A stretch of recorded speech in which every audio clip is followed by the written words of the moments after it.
आज राष्ट्रीय एकता के अग्रदूत और अखंड भारत के कुशल शिल्पी सरदार वल्लभ भाई पटेल की जन्म जयंती है। कहानीमाला में इस अवसर पर आइए आज उनका पुण्य स्मरण करते हुए सुनते हैं कहानी सरदार पटेल की। सरदार पटेल का जन्म 31 अक्टूबर 1875 को गुजरात राज्य के बोरसद ताल्लुक के करमसद नामक गांव में हुआ था। उनके पिता का नाम श्री झवेर भाई पटेल और माता का नाम श्रीमती लाडबाई था। एक साधारण किसान परिवार में इनका जन्म हुआ। सादा जीवन और उच्च विचार इन्हें बचपन से ही माता पिता ने संस्कारों के रूप में दिए। आरंभिक शिक्षा ग्रहण करने के बाद सरदार पटेल नए विचारों के साथ आगे बढ़े। इनका आरंभिक जीवन ही इनके भावी जीवन की गाथा एवं कथा कह रहा था। एक बात कई बार चर्चा में आती है कि सरदार पटेल अपने साथियों के साथ विद्यालय से वापस लौट रहे थे। रास्ते में वे साथियों से पीछे छूट गए तो कुछ साथियों ने सोचा कि पटेल कहाँ रह गए। उन्होंने पीछे जाकर देखा तो वे एक नुकीले पत्थर को उखाड़ रहे थे। साथियों ने पूछा कि वल्लभ भाई आप ये क्या कर रहे हो? तो उन्होंने कहा इसने मुझे चोट पहुंचाई है, अब मैं इसे उखाड़ कर ही मानूंगा। इस प्रकार का दृढ़ और मजबूत व्यक्तित्व सरदार पटेल के रूप में हमारे सामने है। सरदार पटेल ने स्वतंत्रता आंदोलन को नई शक्ति दी और यह शक्ति भारत के किसान, भारत के युवा और भारत के ग्रामीणों को जोड़ने के रूप में सामने आई। 28 सितंबर 1921 को अहमदाबाद में उन्होंने विद्यार्थियों की एक सभा को संबोधित करते हुए कहा था, स्वदेशाभिमान और स्वाभिमान चाहने वाले सभी छात्रों को सरकारी कॉलेजों और स्कूलों को छोड़ असहयोग युद्ध में सहयोग करना चाहिए। आजादी के लिए संघर्ष की दुदुम्भी बज रही है, लड़ाई छिड़ गई है। ऐसे समय में मैं क्या करूंगा या मेरा क्या होगा जैसे विचारों का ध्यान न देकर सबको स्वाधीनता आंदोलन के लिए सहयोग करना चाहिए। इसी प्रकार ब्रिटेन से बैरिस्टर की डिग्री लेने के बाद जब वो भारत लौटे तो भारत की सामाजिक, सांस्कृतिक एवं राजनीतिक स्थितियों पर उन्होंने गंभीरता से अध्ययन विश्लेषण किया। उन्होंने देखा कि भारत के किसान इस समय सबसे अधिक शोषित और पीड़ित हैं। इसलिए उन्होंने गुजरात के खेड़ा नामक क्षेत्र से किसानों का साथ देते हुए अंग्रेजों के खिलाफ लड़ाई शुरू की और यही उनकी सक्रिय राजनीति में शुरुआत थी, जब वो सत्याग्रह के रूप में एक व्यवहारिक जीवन दर्शन लेकर किसानों का साथ दे रहे थे, किसानों को जोड़ रहे थे। राष्ट्रीय स्वाधीनता आंदोलन में पटेल के नेतृत्व में खेड़ा आंदोलन, बारदोली आंदोलन की विशेष भूमिका है।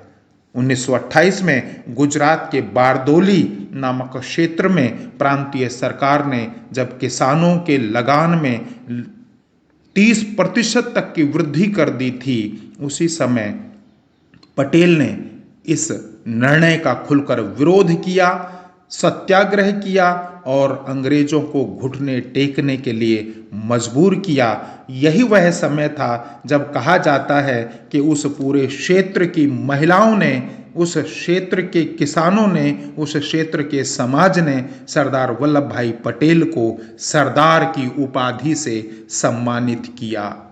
ऐसा भी कई जगह चर्चा मिलती है कि वल्लभ भाई पटेल को सरदार की उपाधि या सरदार गांधी जी ने कहकर भी संबोधित किया। उन्होंने किसानों के अंदर एक नई ऊर्जा का संचार किया। उन्होंने किसानों को कहा कि तुम्हें किसी भी प्रकार से झुकने की आवश्यकता नहीं है, और जब तक आप एकत्र नहीं होंगे, जब तक आप संगठित नहीं होंगे, इसी प्रकार ये ब्रिटिश हुकूमत आपका शोषण करती रहेगी। सरदार पटेल का आरंभिक जीवन आर्थिक अभाव में गुजरा।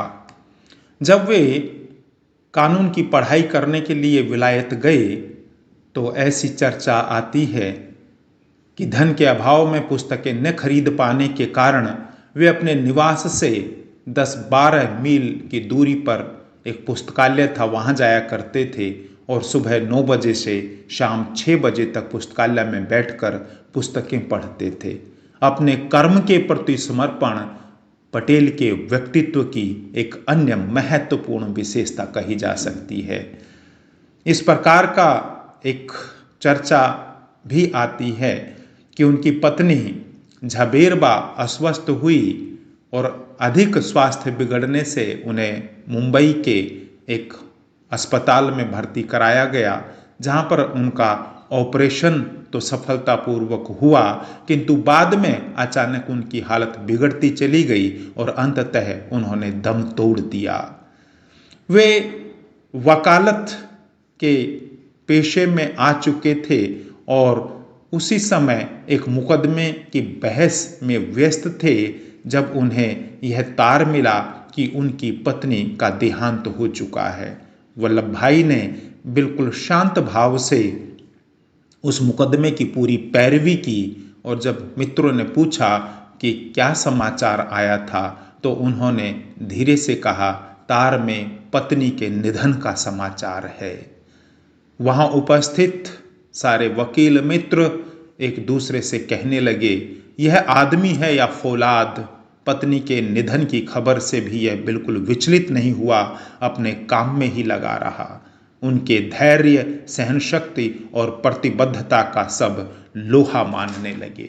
सरदार पटेल ने अनेक ऐसी परेशानियों से जनता को मुक्त करने का बीड़ा उठाया।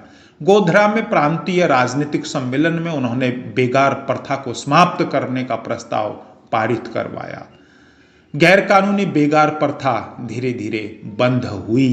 इसी प्रकार जब वो गांव-गांव घूम रहे थे तो उनके नेतृत्व में सन 1919 में जलियांवाला बाग में हुए भीषण नरसंहार के विरोध में उन्होंने विशाल जुलूस निकाला। सरकार से अनुमति लिए बिना उन्होंने सत्याग्रह नामक पत्रिका का शुभारंभ भी किया।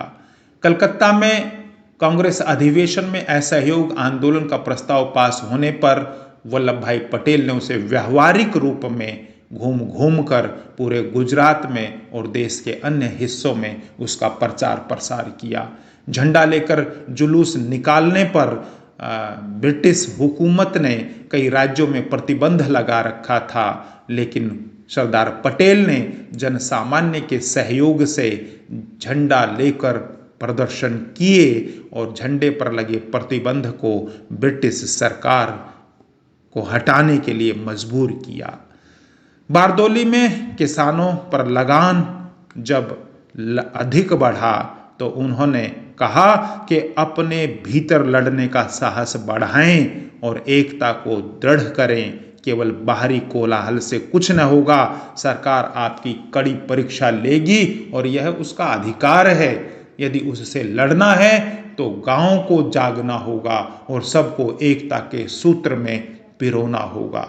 ये महत्वपूर्ण बातें सरदार पटेल के व्यक्तित्व में देखी जा सकती हैं। सन 1942 में भारत छोड़ो आंदोलन के दौरान कई नेताओं की गिरफ्तारी हुई। उसमें सरदार पटेल को भी गिरफ्तार किया गया। अस्वस्थ होते हुए भी ब्रिटिश हुकूमत ने उनको जेल से रिहा नहीं किया। वे निरंतर संघर्ष करते रहे, देश को जगाते रहे। 1947 में जब देश आज़ाद हुआ तो एक बड़ी चिंता भारतीय रियासतों की थी। लगभग 565 रियासतें छोटी बड़ी उस समय भारत में थी। कुछ रियासतें भारत में मिलने को तैयार थी और कुछ नहीं थी। विशेष रूप से जम्मू कश्मीर, जूनागढ़ और हैदराबाद रियासत ने कड़ा रुख अपनाया और यह कहा कि हम भारत में विलय नहीं करेंगे। इस संबंध में सरदार पटेल ने व्यापक रणनीति बनाते हुए इन रियासतों को घुटने टेकने पर मजबूर किया। प्रेम से, सहयोग से एवं दबाव से सभी रियासतों को एक साथ जोड़कर एक भारत का संदेश दिया। कश्मीर रियासत के विलय के लिए उन्होंने विशेष प्रयास किया। जब बार बार प्रयास से भी बात नहीं बन रही थी तो उन्होंने राष्ट्रीय स्वयंसेवक संघ के सरसंघ चालक गुरुजी यानी सदाशिवराव गोलवलकर को राजा हरि सिंह के पास भेजा और उन्होंने राजा साहब को समझाने में सफलता प्राप्त की। सरदार पटेल प्रत्येक व्यक्ति की भूमिका और व्यक्तित्व से बहुत अच्छी तरह से परिचित थे। यह भी एक बड़ा सत्य है कि स्वतंत्र भारत के प्रधानमंत्री बनने के लिए सरदार पटेल के नाम पर सबकी सहमति बनी, लेकिन दुर्भाग्य ही कहा जाए कि ऐसा लौह पुरुष उस समय भी राजनीति का शिकार हुआ। सरदार पटेल ने वर्ष 1950 में जब वो अंतिम बार हैदराबाद गए तो वहाँ कहा था कि मुझे मानपत्र देने का अभी कोई समय नहीं है। जब आदमी दुनिया छोड़कर चला जाता है, असल मानपत्र तो उसके बाद मिलता है, क्योंकि कोई आदमी आखिरी दिन तक कोई गलती न करे तब उसकी इज्जत रहती है। इसलिए हमें ईश्वर से प्रार्थना करनी चाहिए कि आखिरी दम तक हम शुद्ध और निस्वार्थ भाव से जनता की सेवा करते रहें। भारत माता का ऐसा सपूत जो निरंतर भारत माता की सेवा में ही अपने जीवन को खपाता रहा, अंततः वर्ष 1950 में इस दुनिया को छोड़कर सदा के लिए चला गया। आज कृतज्ञ राष्ट्र लौह पुरुष की जन्म जयंती पर राष्ट्रीय एकता दिवस के रूप में भी मनाता है और गुजरात में स्टैच्यू ऑफ यूनिटी विश्व की सबसे ऊंची प्रतिमा सरदार पटेल की है, जो भारत के गौरव के साथ जुड़ती है, जो इस लौह पुरुष के व्यक्तित्व और कृतित्व के साथ जुड़ती है।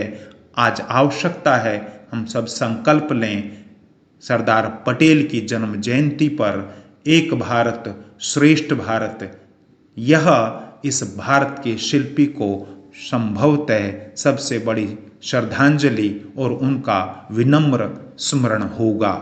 नमस्कार।